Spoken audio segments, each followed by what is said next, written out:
नमस्कार दोस्तों, कैसे हो आप सब। उम्मीद करेंगे मस्त मजे में हो। मैं भी बिल्कुल मस्त मजे में। फिजिक्स की क्लासेस चल रही है।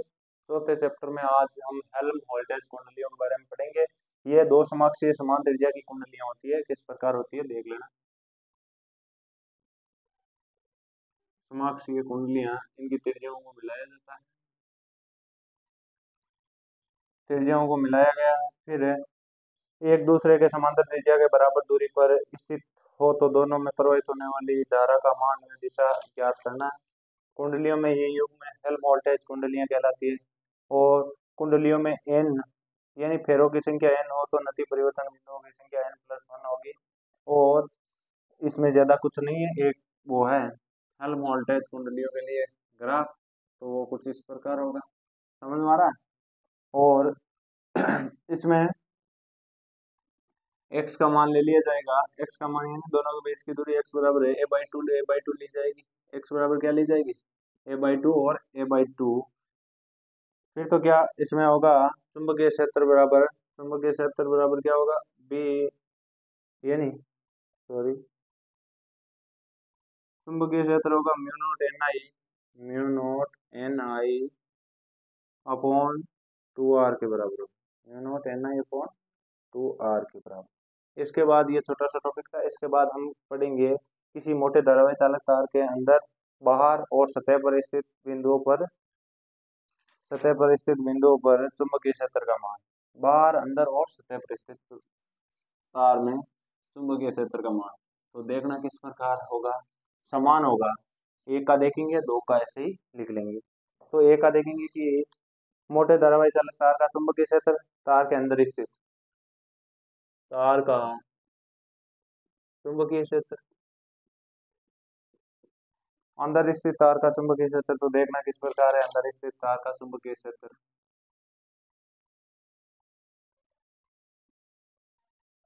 अंदर स्थित तार का चुंबकीय क्षेत्र, मान लो यहाँ से दूरी पी बिंदु पर दूरी है आर। दूरी क्या है, आर। अब इसके चारों तरफ या अंदर स्थित बिंदु पर चुंबकीय क्षेत्र। तो एक एम्पियर का नियम पढ़ा था। क्या पढ़ा था, एम्पियर नियम द्वारा एम्पियर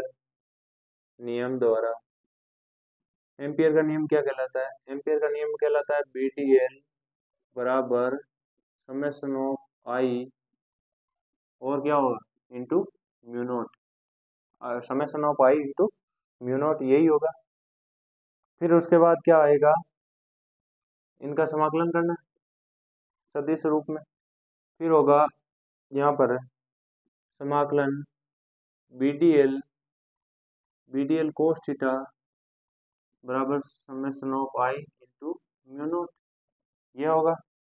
अब यहाँ पर चुंबकीय क्षेत्र समांतर होगा किसके, DL के, धारा की दिशा के। तो यहाँ पर थीटा का मान कितना लिया जाएगा, या कोण का मान या कोस थीटा का मान 0 लिया जाएगा। 0 की वैल्यू क्या होती है, ABDL is equal to summation of I into mu naught. समझ में आ रहा है। फिर समेशन ऑफ आई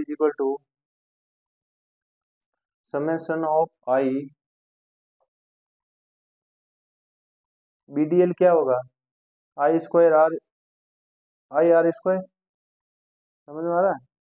यहाँ पर आर की वैल्यू ली जाएगी कितनी, small R square upon capital R square. तो यहाँ पर आ जाएगा। और DL बराबर क्या लिया जाएगा, 2 पाई आर। DL बराबर क्या लिया जाएगा, 2 पाई और आर DL की जगह। तो यहाँ पर आएगा B is equal to I into mu naught upon 2 pi R. 2 pi R. फिर क्या होगा यहाँ पर, तो इसका फाइनल आंसर आएगा B is equal to capital I R upon 2 pi R square mu naught upon, यानी म्यू नॉट आएगा। तो इसको म्यू नॉट अपॉन 4 पाई करना है तो 2 से गुणा कर दो ऊपर नीचे। म्यू नॉट अपॉन 4 पाई करने के लिए तो यहाँ पर आ जाएगा के 2 के I R upon R square. Final answer क्या आएगा, 2 के I R upon R square. अब है इसी का कि चुंबकीय क्षेत्र की सतह पर, अब आपको देखना है सतह पर चुंबकीय क्षेत्र, तो इसी के नियम के अनुसार क्या आएगा, VdL बराबर म्यू नॉट अपॉन 4 पाई। सतह पर क्या होगा, सतह पर कोस का मान 0 होगा, कोस 0 का मान वही 1 लेना है, समझ में आ रहा है।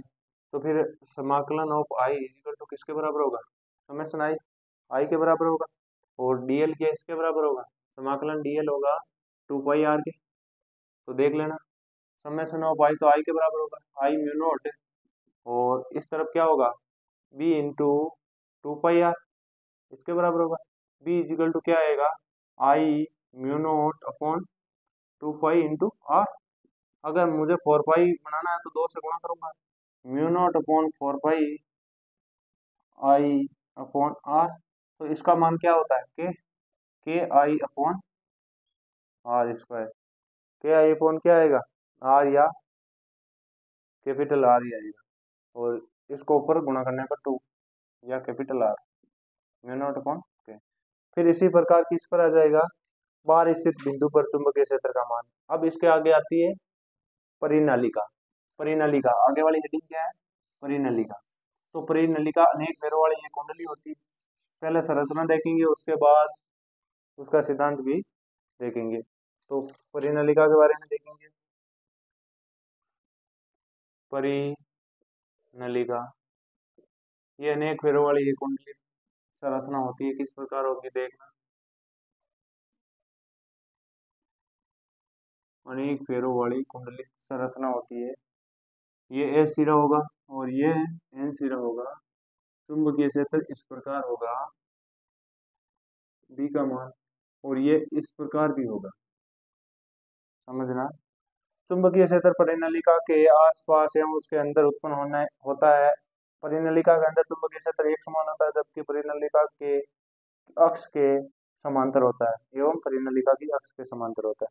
फिर आप देखेंगे कि परिनालिका का चुंबकीय क्षेत्र समरूप होता है तथा परिनालिका के अक्ष के अनुदिश होता है।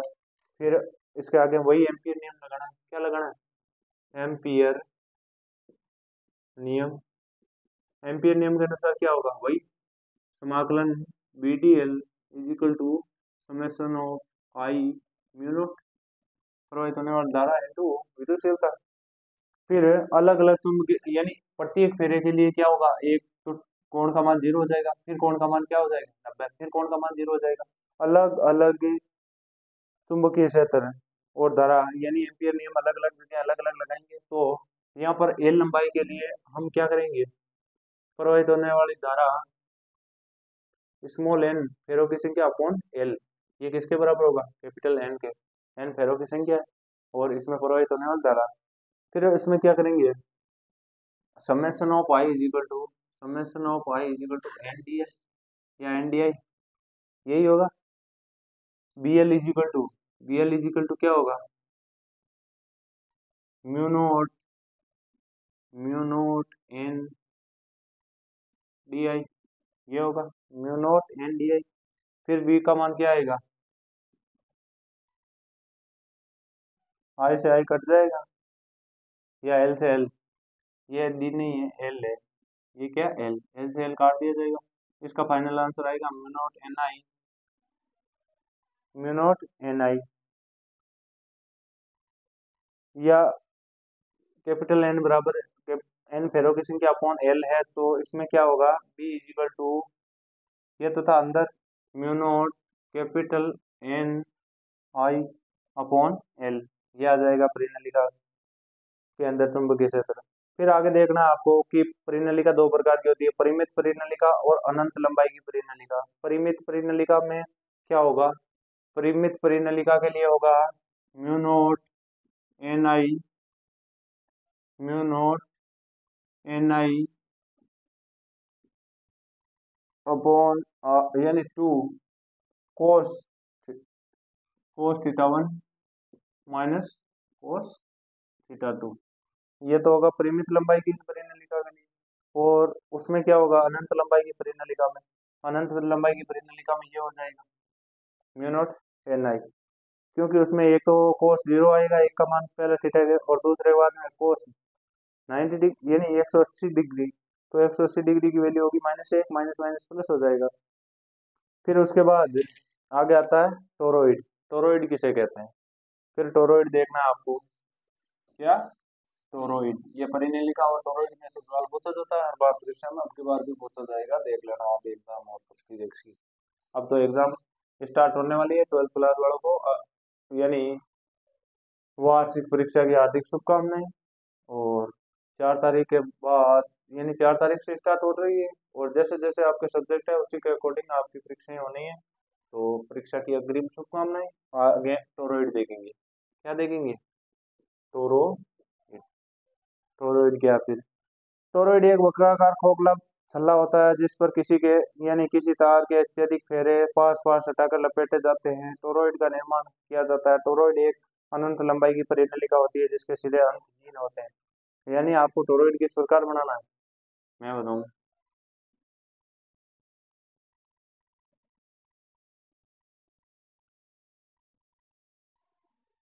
कुछ इस प्रकार टोरॉइड होता है। ये टोरॉइड के क्रोड होते हैं, यानी इसके चारों तरफ तार लपेटे हुए होते हैं। इसके चारों ओर क्या? तार लपेटे हुए होते हैं। यदि किसी टोरॉइड की एकांक लंबाई में फेरों की संख्या n है तथा इससे बहने वाली धारा I है तो चुंबकीय क्षेत्र रेखाएं मुख्यतः टोरॉइड की क्रोड के सेकेंडरी वृत्तों के रूप में रहेगी।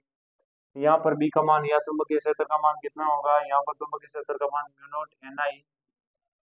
Mu naught N I upon 2 pi R, यही होगा। जिसे क्या लिख सकते हैं? Mu naught N I upon, या म्यू नोट एन आई लिख सकते हैं। वही स्मॉल n का मान क्या है? Capital N upon 2 pi R. फिर उसके बाद हम देखेंगे क्या, एम्पियर नियम के अनुसार ये किस प्रकार आया, वही लिखना है BDL। अरे ये इसकी उत्पत्ति देख लेना किस प्रकार हुई है, जो भी है।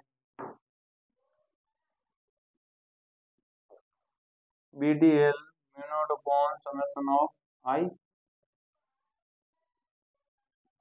BDL cos 0 mu naught summation of I. B dot DL cos 0 का मान 1 होगा, और समेशन ऑफ आई किसके बराबर होगा? NI के बराबर होगा। n फेरों की संख्या है, तो mu naught NI is equal to, यहाँ पर DL का मान कितना होगा? 2 pi R. 2 pi R. B is equal to क्या आएगा? Mu naught NI upon 2 pi R. n upon 2 pi R को क्या लिया जाता है? Small n। Mu naught upon NI इसका आंसर आ जाएगा, म्यू नॉट अपॉन NI। ये था आपका टोरॉइड। टोरॉइड के अंदर चुंबकीय क्षेत्र शून्य होता है क्योंकि बंद लूप में प्रवाहित होने धारा शून्य होती है। टोरॉइड के बाहर चुंबकीय क्षेत्र शून्य होता है। अब है परिनलिका और टोरॉइड में अंतर। धन्यवाद।